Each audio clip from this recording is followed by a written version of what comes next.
Hey everybody, how you doing? This is Oliver Joyce on a freezing July morning in Sydney, Australia, and by Australian standards, this is Arctic. My hands are just. Ugh.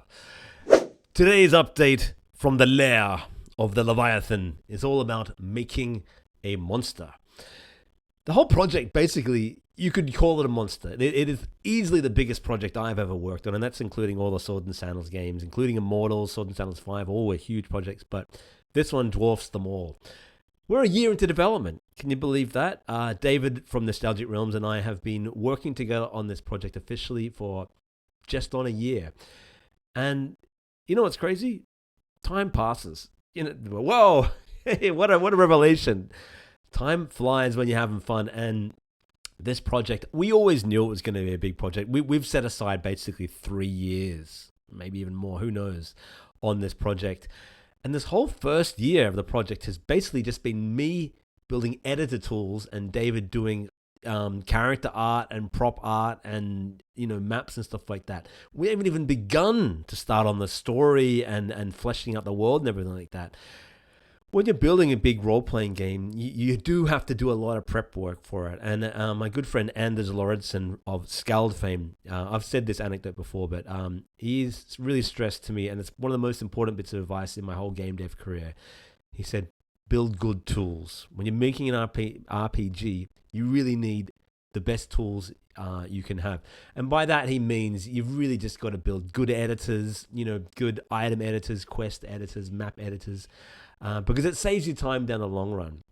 And the editor we're talking about today is the monster editor. So without further ado, let's jump straight in and I can show you how it all works. And if you're a fan of things like Pathfinder and D&D and that kind of stuff, this video is for you. Now, those of you who have been following along with progress on Lair of the Leviathan are probably pretty familiar with this editor. We have all the different map editors, location editors, dungeon editors, encounters and everything. That is constantly being improved and updated as I go along. And one of the huge things I had to do over the last few weeks was update the saving system of it all. And, this is kind of technical, but I was using a kind of a silly numeric way of saving data files for the maps and so on. But now they use sort of unique hash IDs, which can't be duplicated, just making it a little easier. You can see up in the corner here, this encounter, whatever those numbers are and letters. And it basically just means it's basically impossible for us to sort of duplicate files, because David and I can actually work on this project together, both by loading up the game editor and we're sort of saving it on a shared drive. So he can create, points of interest in encounters and even monsters and so on, and they'll show up on my computer and it all saves it. But because I was using a numeric system before with a sort of a bit of a clunky kind of user initials and so on. Anyway, this is a better system, and that took me a bit of time, but aside from that, the one thing I really wanted to show you today was the monster editor. You have characters in the game, of course, and you have character races which you can edit. You can make, edit your half-elf and that kind of stuff. I might have showed you that before, but now we also have a monster editor. Now, when you're making a monster, you need a base creature type. And so when I realized I need to make a monster editor, I realized, we're going to have to work out the creature types for this monster. It's basically like a template. So if I'm making a dragon, I don't want to have to go, this can fly, this has breath weapons and all that sort of stuff. I want that to be part of a dragon template. So these are ones that I've already created, based largely on the Pathfinder system, which is very familiar to many people. And we go edit creature type. And you can see here, creature type name is a dragon. It has 12... a D12 per level hit points. I can change that to D100. That would be a beast. It is a huge by default, and you can change the size of that. It gives you double the regular XP, and it has immunities to these following things: sleep, frightened, held, paralysis. These are all basically conditions you can find in the game, and there's a lot of them, right? By default, this dragon has no resistances, no weaknesses, and it's saving throws are strong. This is D&D Pathfinder kind of terms. If you're not familiar, the game will kind of, explain it through the way we play it. So anyway, we've got a dragon type, and I can save that. I can create a new creature type as I wish, because we might have, like, if I ever made a Swords and Sandals game in this editor, you could have like Sagan blobs or, Cycladians as sort of basically creature types. What we're going to do though, if we go over to the monsters now, here's one I prepared earlier. a goblin skirmisher. You can go edit this monster. This is a monster. It's not an NPC. It doesn't talk to you or anything. It can't join the party. You really wouldn't want it to. It is a... So here it is. It's a humanoid type. These were the monster types we had before. And if I was to change that to a different one, you would get all the traits of that. So if I said this is actually a dragon, it now has inherited from the dragon sleep, frightened, held, paralysis immunities. So it can't be put to sleep, it can't be frightened, it can't be held, and it can't be paralyzed. But of course, it's only a humanoid, and it can have all those things. It has no inherited traits or resistances. But we could say these goblins are like deaf, and so they're immune to like sonic damage. And maybe they are immune to putting to sleep. But we're not going to do that. We'll say nothing. You can change the name. You can change what level the monster is, and it changes the XP value down here. And basically the base hit points, which was came from the monster type editor. Humanoids get like 1d8 plus the Constitution bonus. You can also change their alignment. Oh, that one's not working, but that slider should be working. It should be able to say, chaotic evil or whatever, but for some reason, I'll fix that up. Always something that goes wrong, right? And you can also set tactics. So the goblins skirmishers are a skirmisher. It could be a tank or a berserker, a sniper, an artillery class, a spellcaster. And these will change how the AI for the monster. So a tank is going to try and protect sort of weaker characters behind it. A berserker is just going to rush at you with the most sort of aggressive melee attacks it can. Artillery is just going to try and bombard you with stuff. A spellcaster is going to, these allow you to just have, I can have a goblin berserker and go, this is actually a berserker class, whatever it is. And we also have animations for them. We have goblin archer. We have a goblin shield one, which is a different one that David's put together.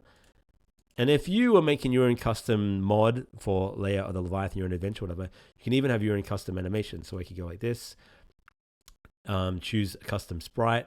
You'll probably recognize these ones from Gorgon Shield. So I could have like the idle sprite for that. And the attack sprite is, it might be the attack one, like that. Rah! So I can add those to it, but I'm not going to do that. I'll go back to the Goblin Archer one. So that's super powerful, basically. And you can also, even better than this, you change all that, but you can say this monster starts off with this gear. It starts off with like a long spear, and it might start off with a, a wooden shield. So all Goblin skirmishers will have that, which is pretty cool. We can make, unique NPCs as well, which have different gear from the rest as well. You can also, I don't know if I'm going to have this, but I might be able, actually this will probably not be this is for NPCs and not monsters, but if I'm making an NPC, I can kind of change what class it is. And you can also change the stats. You could say these goblins all have, super strength. We'll make them really fast, actually. Let's make them not very strong at all. And low intelligence, low charisma, low wisdom, that kind of thing. And that's the character sheet. But you're not going to see this picture because you're never going to see the character sheets for monsters. But that just tells me what they are and what they have. And so I can save that. And then we basically now can make monsters just like that. But I'll close that. You could make a new monster. And we could say this one is an undead and it's called a lich. Undead. And it is large. And it has all these powers. You could say, you can actually buy, I can just go like, psionic powers, whatever it is. So, and it's like level 20, level 15. Really powerful. But we're going to close that. We won't save that one. And I'll show you how these work on the dungeon map in 1 second. I want to give a hearty thanks to my band of Patreon supporters. Lemonade Joe, BGP, Cavity Number 1, Brandon K, Noah Gudajan, X Up Omega, Jeffro of Hex 3D, Hopeless, Martin Shalupski, and welcoming the Sovereign in Exile from our Discord. A great man to have joined the bunch. If you want to support Whiskeybarrel Studios and Lair of the Leviathan and Sword and Sandals and basically any project that I'm working on, you can join my Patreon. I send you newsletters, and you can also be part of Lair, the Leviathan experience and get Steam keys and that kind of stuff. It's I appreciate it. Big cheers to you guys. Nothing like tea on a cold day, if you know what I mean. Anyway, as we return to the main editor, let's go to the dungeons. Abandoned Tower, which is, this is the one I've been working on. I showed you in the last video the dungeon editor in more detail. evil light. You can name the props now as well, which is kind of cool. This is an evil light. David hates the big colored lighting, so let's turn that one down. I was just mucking around with it. You could have this evil light glowing from over here, though, if you wanted to. You can set the range. Not what I wanted to show you, but let's put an evil light there. Maybe it's sort of indicating that something's bad. And we can also, let's create a little prop here. In the tower room, we'll create a decal. And let's just say, like, there's a bucket over here. And move that guy. Oh, yeah, we've got a bucket here. And we can create another. Oh, yeah. Anyway, props is not what I wanted to show you. What I wanted to show you was the battle groups. I've created a battle group here, and this is the first battle group. Battle group 1. And you could call this Goblin Band. Now, these guys can be triggered. They're always there if you want, or you can trigger them on encounter. And this is the encounter point. So if I go to the encounters, right? Goblin battle, edit encounter, goblins leap from the shadows, and then it says abandoned tower, select battle group 1, which we didn't name to the other one. I didn't save it, but this will trigger this battle that I'm going to show you now.